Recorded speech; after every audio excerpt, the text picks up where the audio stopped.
নমস্কার, good morning. কেমন আছো সবাই? আবারও চলে এলাম তোমাদের কাছে নতুন একটা ভিডিও নিয়ে। আশা করছি ঈশ্বরের কৃপায় আপনারা সবাই ভালো আছেন এবং সুস্থ আছেন। তোমাদের ভালোবাসায় আমার পরিবার খুব ভালো আছে। আর বাইরেটা কি অন্ধকার, আমি নিচে যাব কি করি? এখন কিন্তু 5টা বাজে, জানো, আজান দেওয়ার শব্দ শুনে আমি উঠে পড়েছি। মোহামেডান পাড়াটা আমাদের বাড়ি থেকে কিন্তু অনেকটা দূর, কিন্তু সকালবেলা তো কোথাও কিছু আওয়াজ নেই, সারা শব্দ নেই, তাই এই আজান দেওয়াটা যেন স্পষ্টভাবে শোনা যাচ্ছে। মনে মনে একটা রুটিন সাজিয়ে নিয়ে সকালবেলা ফুল এনার্জি নিয়ে কাজে লেগে গেলাম। আজ বুধবার, ছেলের জিওগ্রাফি এক্সাম আছে, তো ওকে তো একটু পড়াতে বসতে হবে, সেই নিয়ে একটু টেনশানও কাজ করছে মাথার মধ্যে, তাই তাড়াতাড়ি করে কাজগুলো করে নিচ্ছি। পড়াও তো প্রায় রেডি আছে, শুধু বসে একটু প্রশ্নগুলো ওকে জিজ্ঞেস করতে হবে, এই আর কি। আর আমি কি করি বলো তো, বইয়ের মধ্যে যত ছোট বড় প্রশ্ন থাকে তার উত্তর সমেত কি জানো তো খাতার মধ্যে তুলে রেখে দিলাম সময় সুযোগে। তাতে কি হয় বলো তো, ছেলে অনেকটা এনার্জি পেল পড়ার মধ্যে, আর আমারও একটু কাজের সুবিধা হয়। কেন বলো তো, ওকে হয়তো 2 পাতা পড়া দিয়ে আমি বললাম যে এক্ষুনি আধা ঘন্টার মধ্যে বা 1 ঘন্টার মধ্যে আমাকে রেডি করে দিতে হবে পড়াটা। আর আধা ঘন্টা 1 ঘন্টা মানে কম নয়, আমি অনেকটা কাজ এগিয়ে নিয়ে যেতে পারবো। আর এই যে আমার সকালের সব বাসি কাজ কমপ্লিট হয়ে গেছে, চান করে পুজোয় চলে এলাম। আর এই যে 2 গোপুসোনাকে দেখছো, এক গোপুসোনা আমার বাড়িতে এসেছে 10 বছর বাড়িতে এসেছে, কিন্তু সেবা দিচ্ছি 9 বছর। আর চাদর গায়ে দিলাম যে গোপুসোনাকে দেখছো, ও কিন্তু আমার ছেলের বন্ধু। আমার ছেলের বয়স যখন 3.5 বছর 4 বছর, তখন আমার ভাসুরজি এই গোপুসোনাকে ওকে এমনি খেলতে দেওয়ার জন্য দিয়েছিল, জানো। আর এত প্রিয় হয়ে গেছে কি বলবো, জল ঝড় বৃষ্টি যেখানে যাবে ওকে তো সঙ্গে নিয়ে যাবে, তাছাড়া ওর সঙ্গে গল্প করে আর ওকে হাতে করে নিয়ে খেলতে চলে গেল। ও তো আমাদের উপরে বিছানায় আমাদের সঙ্গে ঘুমোয়। আর মাঝরাতে তো আমার ছেলে মাঝে মাঝে চমকে উঠে পড়ে, মা বন্ধু কোথায়, বন্ধুর গায়ে চাদর আছে তো, বন্ধু ঠান্ডা লাগেনি তো, এই ভেবে উঠে পড়ে। এত ভালোবাসে কি বলবো। তবে আর একটা কথা বলি তোমাদের, আমার ছেলের যখন বয়স ওই 5 বছর কি 6 বছর তখন হয়নি, জানো। ও যেমন বন্ধুকে নিয়ে পাড়ার ছেলেদের মধ্যে খেলতে গেছে, তো সন্ধ্যা হয়ে গেছে, ভালো বাড়ি চলে এসেছে। বাড়ি এসে যেমন পা হাত পা দিয়ে পড়তে বসলো, রাতের খাবার খেলো, ঘুমোতে গেল। 3 জনে মিলে ঘুমিয়ে পড়লাম। ও মাঝরাতে প্রচণ্ড ঝড় বৃষ্টি হচ্ছে তো রাত্রিবেলা, তো হঠাৎ করে ও চমকে ঘুম ভেঙে গেছে, উঠে বলে, মা বন্ধু কোথায়, বন্ধু কোথায়, বন্ধু বাড়িতে নেই। হ্যাঁ, বন্ধু এখানে নেই, কোথায় গেছে? আর আরে বন্ধু কোথায়, নিচে হয়তো রয়ে গেছে, ভুলে গেছে হয়তো।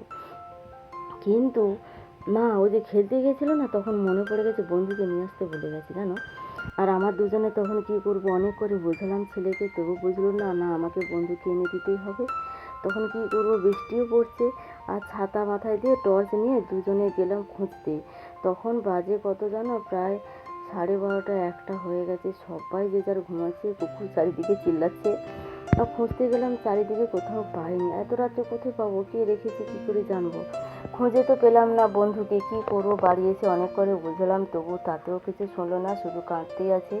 এমন কাঁদছে, পাশের বাড়ি সব উঠে পড়েছে, উঠে তারাও জিজ্ঞেস করলো কি হয়েছে, তো কিছু শুনিনি।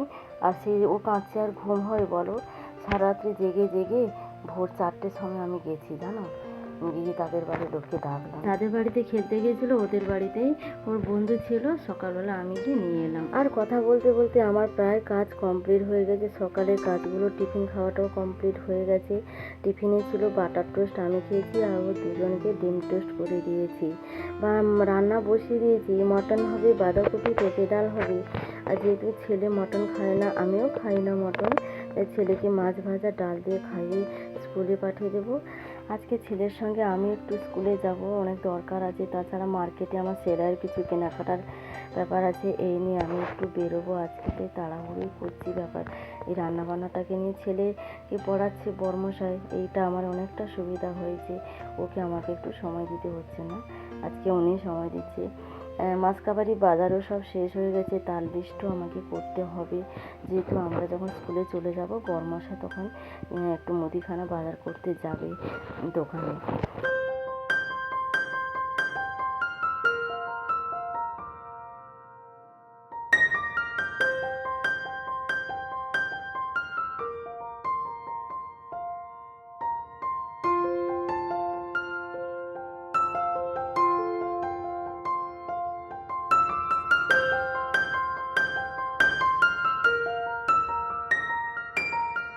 চলুন আমি বেরিয়ে পড়েছি, ছেলেকেও রেডি করে দিয়েছি আর স্কুলে যাব। আমরা চলে যাওয়ার পর আর উনি তালা চাবি দিয়ে মার্কেটে যাবে কেনাকাটার জন্য। ওই মুদিখানা বাজার কেনাকাটা করতে যাবে। গাড়ি এসে গেছে, তাই ছেলে ছুটে চলে যাচ্ছে, গাড়ি আওয়াজ দিচ্ছে। এই যে আমার ছেলের স্কুল, এদিকে নতুন বিল্ডিং হচ্ছে আর এদিকে পুরনো বিল্ডিংয়ে ক্লাস হয়। এখন 5 to 8 হয়ে যাবে, তো তাই নতুন বিল্ডিং করে হচ্ছে। আর এখন তো পরীক্ষা চলছে, তাই অনেক গার্জেন এসে দাঁড়িয়ে। স্কুলের কাজ কমপ্লিট করে আমি চলে এলাম এই দোকানে। আর এই দিদি খুবই পরিচিত আমাদের মধ্যে, অনেকটা সময় দিলাম, গল্প করলাম। যেহেতু আমি মেশিনের কাজ করি, তাই টুকিটাকি কেনাকাটাগুলো আমি এখান থেকে করে নিয়ে আর বাড়ির উদ্দেশ্যে রওনা হলাম।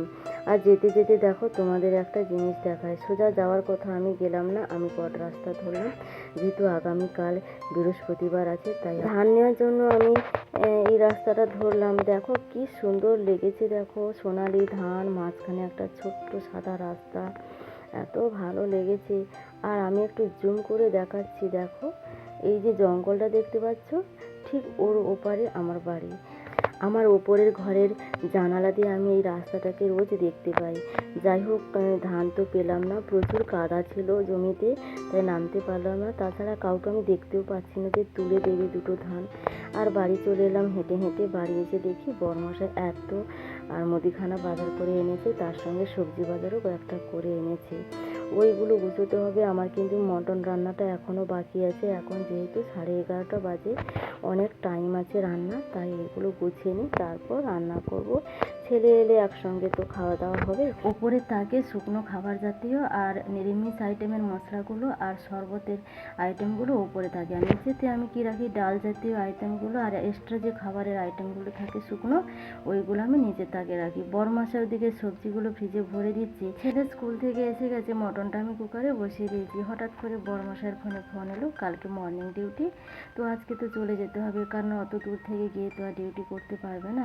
তাই বিকেলেই আজ সন্ধ্যা নাগাদ চলে যাবে, তাই আমরা তাড়াতাড়ি করে খেয়ে নিলাম। আমাদের দুপুরে যেহেতু বাঁধাকপি তরকারি, পেঁপে ডাল আর মটন হয়েছিল, আর গতকাল যে বাইরের থেকে খাবার আনা হয়েছিল, তো ওর থেকে একটু একটু করে বেঁচে গেছে। যেমন রাইসটা অনেকটা বেঁচে গেছে, চিলি চিকেন তো অনেকটা আছে, বিরিয়ানি রাইসও অনেকটা আছে, ওইগুলো ছেলের হয়ে যাবে। তো তিনজনে মিলে খেয়ে দিয়ে আমি একটু তাড়াতাড়ি কাজ করেছিলাম, যেহেতু উনি চলে যাবে, তাই একটু রাতের খাবার তৈরি করে দেবো। মানে মটন তো আছে, শুধু রুটিটা করলে হয়ে যাবে।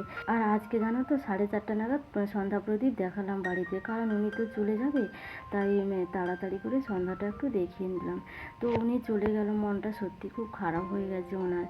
তো কালকে যাওয়ার কথা ছিল, নাহলে আজকে বিকেলে চলে গেল। তো উনি চলে যাওয়ার পর আমি ছেলেকে একটু দুধ বিস্কুট করে দিলাম। ও টিভি আর আগামীকাল তোর পরীক্ষা নেই, স্কুল ছুটি আছে, তাই একটু টিভি দেখছে। তাছাড়া আমারও একটু সুবিধা হয়েছে, একটা ব্লাউজ কমপ্লিট করতে হবে, আগামীকাল ওই ব্লাউজটা নেবে, তাই একটু মেশিনে আমাকে অবশ্যই বসতে হবে। আর গোপু সোনাকে শুয়ে দিয়ে আমি একটু টিফিন খেয়ে একটু মেশিনে বসলাম। আজকে এই ব্লাউজটা কমপ্লিট করলাম। কেমন হয়েছে ব্লাউজটা অবশ্যই তোমরা কমেন্টে জানিও। আগামীকাল আবার একটা ব্লাউজ ধরতে হবে। তো যাই হোক বন্ধুরা, ভিডিওটা আজকে এখানে শেষ করলাম। কেমন হয়েছে ভিডিওটি অবশ্যই কমেন্টে জানিও। ভালো লাগলে একটা লাইক করে দিও। ভালো থাকুন, সুস্থ থাকুন এবং সাবধানে থাকুন। আজ আসি তাহলে, বাই বাই।